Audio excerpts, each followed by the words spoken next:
श्रीगणेशाय नमः। श्रीमहालक्ष्म्यै नमः। पुत्रप्राप्तिकरं श्रीमहालक्ष्मीस्तोत्रम्। अनाद्यनन्तरूपां त्वां जननीं सर्वदेहिनां श्रीविष्णुरूपिणीं वन्दे महालक्ष्मीं परमेश्वरीं। नामजात्यादिरूपेण स्थितां त्वां परमेश्वरीं श्रीविष्णुरूपिणीं वन्दे महालक्ष्मीं परमेश्वरीं। व्यक्ताव्यक्तस्वरूपेण कृष्णं व्याप्य व्यवस्थितां श्रीविष्णुरूपिणीं वन्दे महालक्ष्मीं परमेश्वरीं। भक्तानन्दप्रदां पूर्णां पूर्णकामकरीं परां श्रीविष्णुरूपिणीं वन्दे महालक्ष्मीं परमेश्वरीं। अन्तर्याम्यात्मना विश्वमापूर्य हृदि संस्थितं श्रीविष्णुरूपिणीं वन्दे महालक्ष्मीं परमेश्वरीं। सर्पदैत्यविनाशार्थं लक्ष्मीं रूपां व्यवस्थितां श्रीविष्णुरूपिणीं वन्दे महालक्ष्मीं परमेश्वरीं। भुक्तिं मुक्तिं च या दातुं संस्थितां करवीरके श्रीविष्णुरूपिणीं वन्दे महालक्ष्मीं परमेश्वरीं। सर्वाभयप्रदां देवीं सर्वसंशयनाशिनीं श्रीविष्णुरूपिणीं वन्दे महालक्ष्मीं परमेश्वरीं। अनाद्यनन्तरूपां त्वां जननीं सर्वदेहिनां श्रीविष्णुरूपिणीं वन्दे महालक्ष्मीं परमेश्वरीं। नामजात्यादिरूपेण स्थितां त्वां परमेश्वरीं श्रीविष्णुरूपिणीं वन्दे महालक्ष्मीं परमेश्वरीं। व्यक्ताव्यक्तस्वरूपेण कृष्णं व्याप्य व्यवस्थितां श्रीविष्णुरूपिणीं वन्दे महालक्ष्मीं परमेश्वरीं। भक्तानन्दप्रदां पूर्णां पूर्णकामकरीं परां श्रीविष्णुरूपिणीं वन्दे महालक्ष्मीं परमेश्वरीं। अन्तर्याम्यात्मना विश्वमापूर्य हृदि संस्थितं श्रीविष्णुरूपिणीं वन्दे महालक्ष्मीं परमेश्वरीं। सर्पदैत्यविनाशार्थं लक्ष्मीं रूपां व्यवस्थितां श्रीविष्णुरूपिणीं वन्दे महालक्ष्मीं परमेश्वरीं। भुक्तिं मुक्तिं च या दातुं संस्थितां करवीरके श्रीविष्णुरूपिणीं वन्दे महालक्ष्मीं परमेश्वरीं। सर्वाभयप्रदां देवीं सर्वसंशयनाशिनीं श्रीविष्णुरूपिणीं वन्दे महालक्ष्मीं परमेश्वरीं। अनाद्यनन्तरूपां त्वां जननीं सर्वदेहिनां श्रीविष्णुरूपिणीं वन्दे महालक्ष्मीं परमेश्वरीं। नामजात्यादिरूपेण स्थितां त्वां परमेश्वरीं श्रीविष्णुरूपिणीं वन्दे महालक्ष्मीं परमेश्वरीं। व्यक्ताव्यक्तस्वरूपेण कृष्णं व्याप्य व्यवस्थितां श्रीविष्णुरूपिणीं वन्दे महालक्ष्मीं परमेश्वरीं भक्तानन्दप्रदां पूर्णां पूर्णकामकरीं परां श्रीविष्णुरूपिणीं वन्दे महालक्ष्मीं परमेश्वरीम् अन्तर्याम्यात्मना विश्वमापूर्य हृदि संस्थितम् श्रीविष्णुरूपिणीं वन्दे महालक्ष्मीं परमेश्वरीम् सर्पदैत्यविनाशार्थम् लक्ष्मीं रूपां व्यवस्थिताम् श्रीविष्णुरूपिणीं वन्दे महालक्ष्मीं परमेश्वरीं भुक्तिं मुक्तिं च या दातुं संस्थितां करवीरके श्रीविष्णुरूपिणीं वन्दे महालक्ष्मीं परमेश्वरीं सर्वाभयप्रदां देवीं सर्वसंशयनाशिनीं श्रीविष्णुरूपिणीं वन्दे महालक्ष्मीं परमेश्वरीम् अनाद्यनन्तरूपां त्वां जननीं सर्वदेहिनां श्रीविष्णुरूपिणीं वन्दे महालक्ष्मीं परमेश्वरीं नामजात्यादिरूपेण स्थितां त्वां परमेश्वरीं श्रीविष्णुरूपिणीं वन्दे महालक्ष्मीं परमेश्वरीं व्यक्ताव्यक्तस्वरूपेण कृष्णं व्याप्य व्यवस्थितां श्रीविष्णुरूपिणीं वन्दे महालक्ष्मीं परमेश्वरीं भक्तानन्दप्रदां पूर्णां पूर्णकामकरीं परां श्रीविष्णुरूपिणीं वन्दे महालक्ष्मीं परमेश्वरीम् अन्तर्याम्यात्मना विश्वमापूर्य हृदि संस्थितम् श्रीविष्णुरूपिणीं वन्दे महालक्ष्मीं परमेश्वरीं सर्पदैत्यविनाशार्थम् लक्ष्मीं रूपां व्यवस्थिताम् श्रीविष्णुरूपिणीं वन्दे महालक्ष्मीं परमेश्वरीं भुक्तिं मुक्तिं च या दातुं संस्थितां करवीरके श्रीविष्णुरूपिणीं वन्दे महालक्ष्मीं परमेश्वरीं सर्वाभयप्रदां देवीं सर्वसंशयनाशिनीं श्रीविष्णुरूपिणीं वन्दे महालक्ष्मीं परमेश्वरीम् अनाद्यनन्तरूपां त्वां जननीं सर्वदेहिनां श्रीविष्णुरूपिणीं वन्दे महालक्ष्मीं परमेश्वरीं नामजात्यादिरूपेण स्थितां त्वां परमेश्वरीं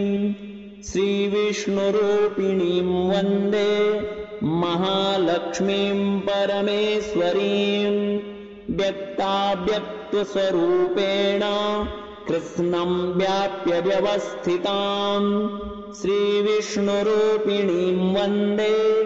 महालक्ष्मीं परमेश्वरीं भक्तानन्दप्रदां पूर्णां पूर्णकामकरीं परां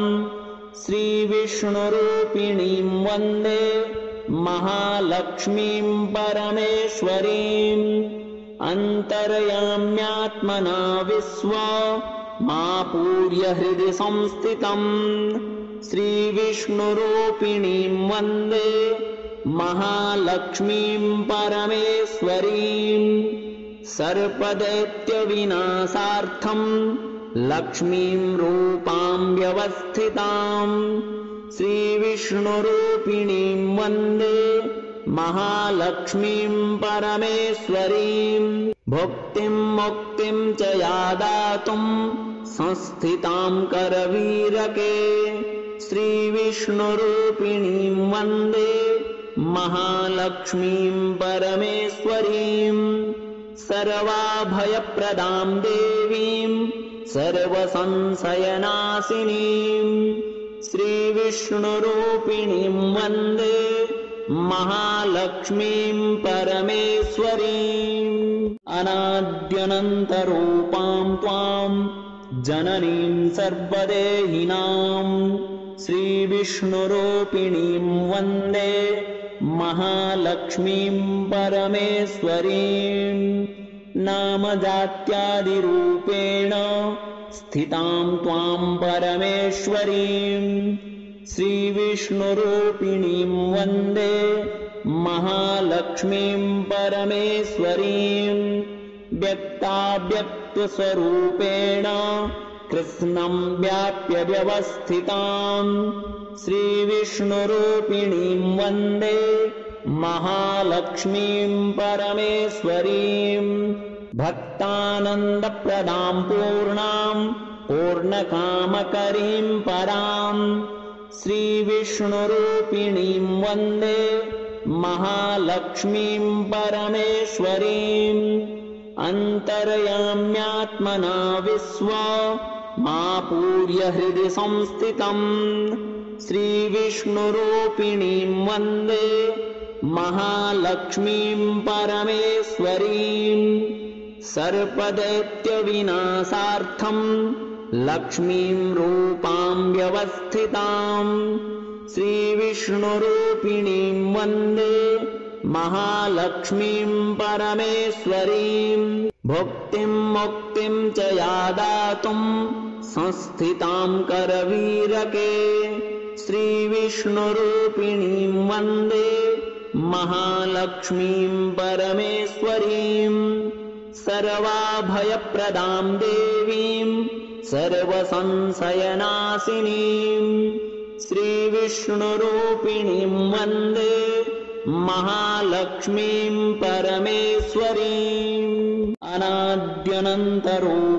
त्वां जननीं सर्वदेहिनां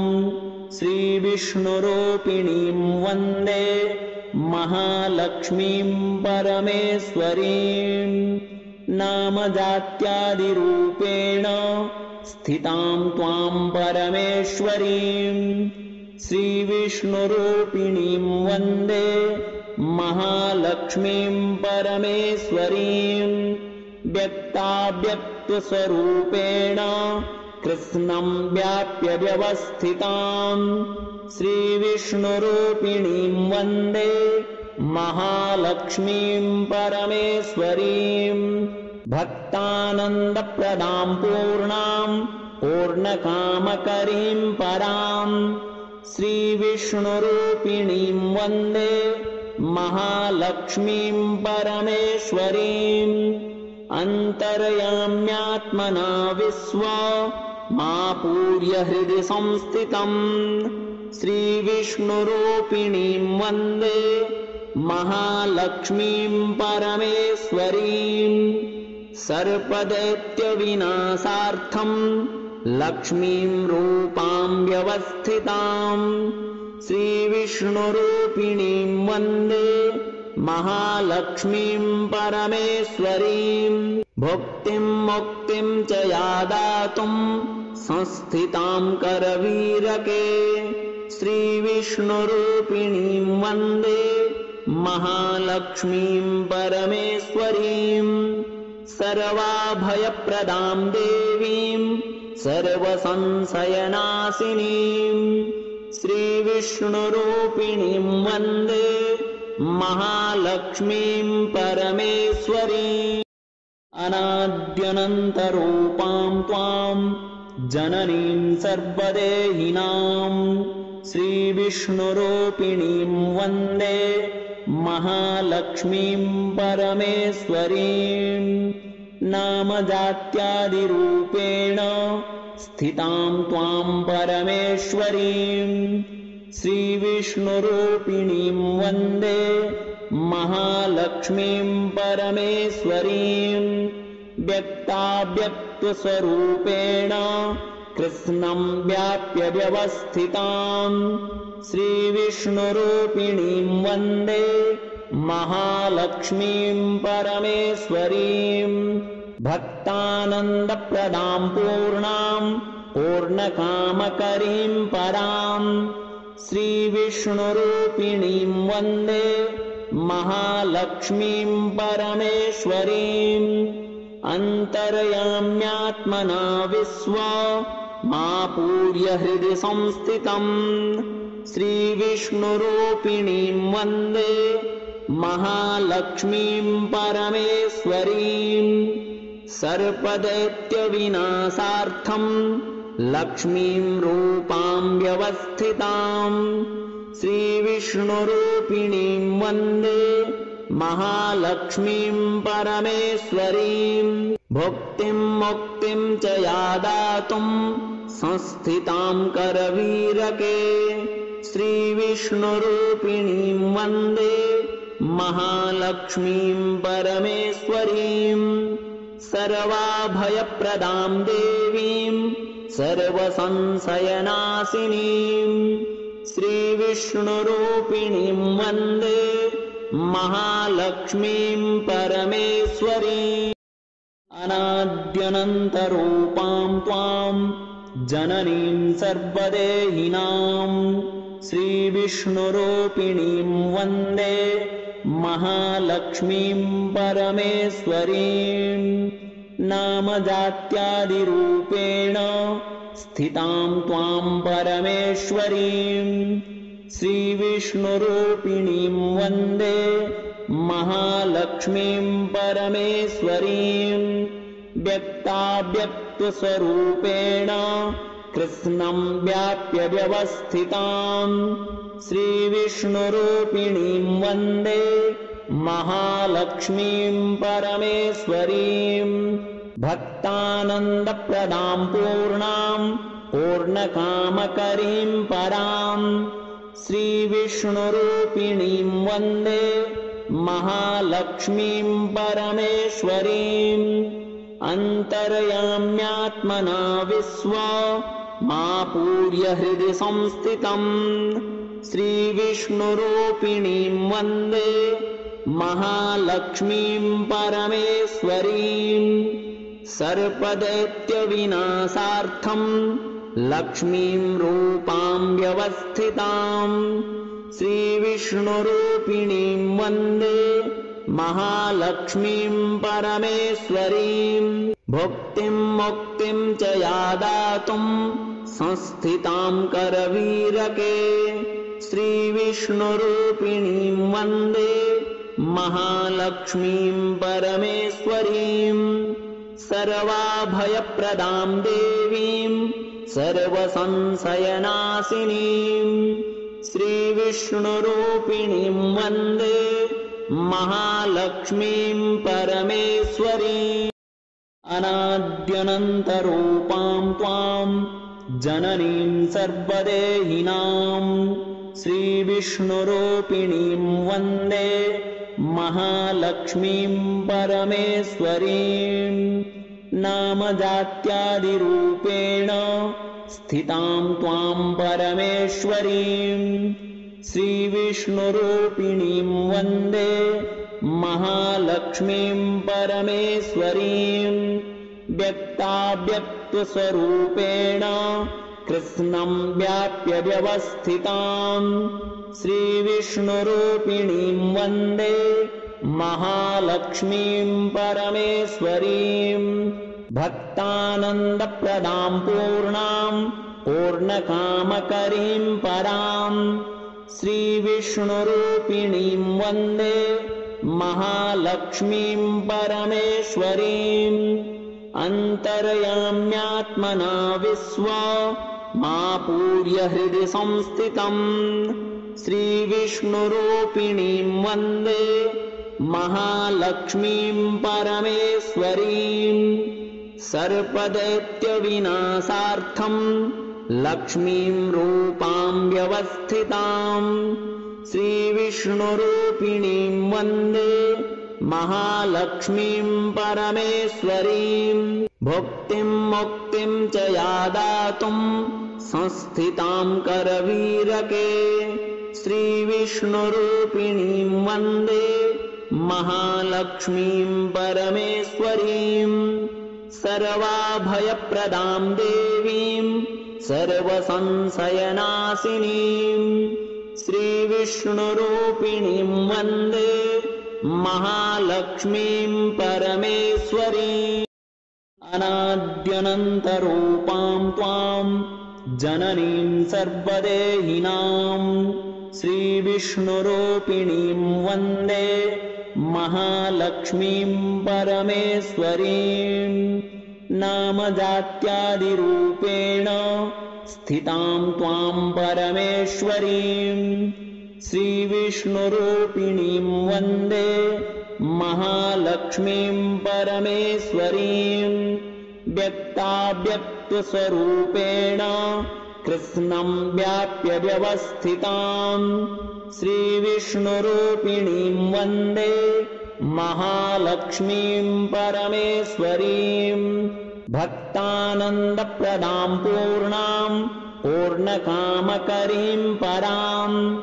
श्रीविष्णुरूपिणीं वन्दे महालक्ष्मीं परमेश्वरीं अन्तर्याम्यात्मना विश्वमापूर्य हृदि संस्थितं श्रीविष्णुरूपिणीं वन्दे महालक्ष्मीं परमेश्वरीं सर्पदैत्यविनाशार्थं लक्ष्मीं रूपां व्यवस्थितां श्रीविष्णुरूपिणीं वन्दे महालक्ष्मीं परमेश्वरीं भुक्तिं मुक्तिं च या दातुं संस्थितां करवीरके श्रीविष्णुरूपिणीं वन्दे महालक्ष्मीं परमेश्वरीं सर्वाभयप्रदां देवीं सर्वसंशयनाशिनीं श्रीविष्णुरूपिणीं वन्दे महालक्ष्मीं परमेश्वरीम् अनाद्यनन्तरूपां त्वां जननीं सर्वदेहिनां श्रीविष्णुरूपिणीं वन्दे महालक्ष्मीं परमेश्वरीं नामजात्यादिरूपेण स्थितां त्वां परमेश्वरीं श्रीविष्णुरूपिणीं वन्दे महालक्ष्मीं परमेश्वरीं व्यक्ताव्यक्तस्वरूपेण कृष्णं व्याप्य व्यवस्थितां श्रीविष्णुरूपिणीं वन्दे महालक्ष्मीं परमेश्वरीं भक्तानन्दप्रदां पूर्णां पूर्णकामकरीं परां श्रीविष्णुरूपिणीं वन्दे महालक्ष्मीं परमेश्वरीं अन्तर्याम्यात्मना विश्वमापूर्य हृदि संस्थितं श्रीविष्णुरूपिणीं वन्दे महालक्ष्मीं परमेश्वरीं सर्पदैत्यविनाशार्थं लक्ष्मीं रूपां व्यवस्थितां श्रीविष्णुरूपिणीं वन्दे महालक्ष्मीं परमेश्वरीं भुक्तिं मुक्तिं च या दातुं संस्थितां करवीरके श्रीविष्णुरूपिणीं वन्दे महालक्ष्मीं परमेश्वरीं सर्वाभयप्रदां देवीं सर्वसंशयनाशिनीं